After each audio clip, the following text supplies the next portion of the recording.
Tangled, Rapunzel's Challenge. Rapunzel skipped happily along as Flynn Rider guided her through the forest. She had finally left her tower and was traveling to the kingdom. "You know, Blondie," Flynn said, "the forest can be dangerous. It's no place for someone like you." "What do you mean, someone like me?" Rapunzel asked. "Anything you can do, I can do too." "In fact," she said, "I'll bet I can do it better than you." Flynn grinned. "Well, why don't we have a contest?" Rapunzel thought for a moment. What could the winner get? She looked at her chameleon friend, Pascal, who rubbed his tummy. "I know," Rapunzel exclaimed, pulling out her iron skillet.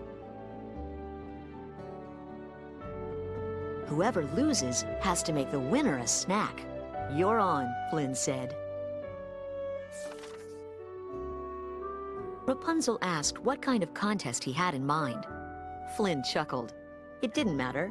Whatever challenge they decided on, he knew he'd win. He pointed to a tall tree.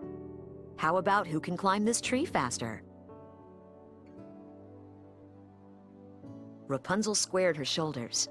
In a flash, she threw her long hair onto a low branch and swung gracefully up into the tree.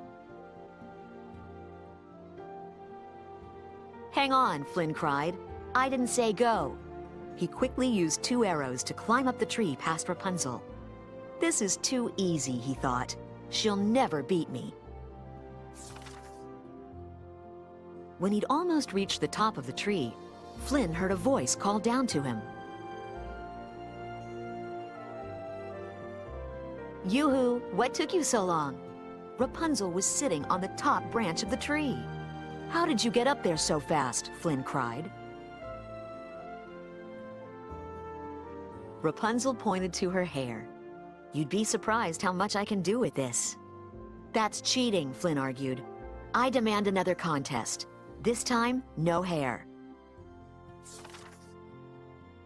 Rapunzel agreed. They decided to have a race. "First one to the river wins," Flynn declared. Pascal gave the signal, and they were off. As Flynn raced along, he noticed a wanted sign tacked to a tree with his picture on it. While Flynn was staring at it, Rapunzel sped right past him. Her gleaming hair trailed behind her. "I can't lose," Flynn thought. He doubled his speed and tripped over Rapunzel's hair. Before he knew it, he was completely tangled in her long locks. Rapunzel kept running to the river's edge. She won! "That wasn't fair," Flynn panted. "You used your hair again." "No, I didn't," Rapunzel argued. "I only used my legs." But Flynn insisted on one more contest. Flynn pointed to the river. "Let's see who can cross this first," he said. He jumped into the water. Rapunzel didn't know how to swim. How could she get across without swimming or using her hair? "Any ideas?" she asked Pascal, who was hanging from a vine. The little chameleon shrugged. Then Rapunzel's eyes lit up. "That's it!" she cried. When Flynn climbed out of the river, Rapunzel was standing on the shore. "You got here first," Flynn sputtered. "And you're not even wet?" Rapunzel nodded. "I swung across." Rapunzel held up a strong vine that stretched back to a tall tree on the opposite side of the river. "I didn't use my hair," she explained. "I used this." Glumly, Flynn poured the river water out of his boots. "Fine, you win," he sighed. "What about the prize?" Rapunzel reminded him, pulling out her skillet. "You owe us a snack."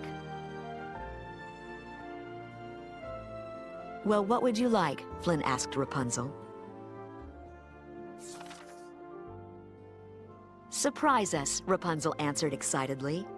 Flynn built a fire and gathered nuts and cherries to cook. Soon, delicious smells filled the air. Rapunzel said, taking a bite. You know, you might be almost as good at cooking as I am. Almost. The end.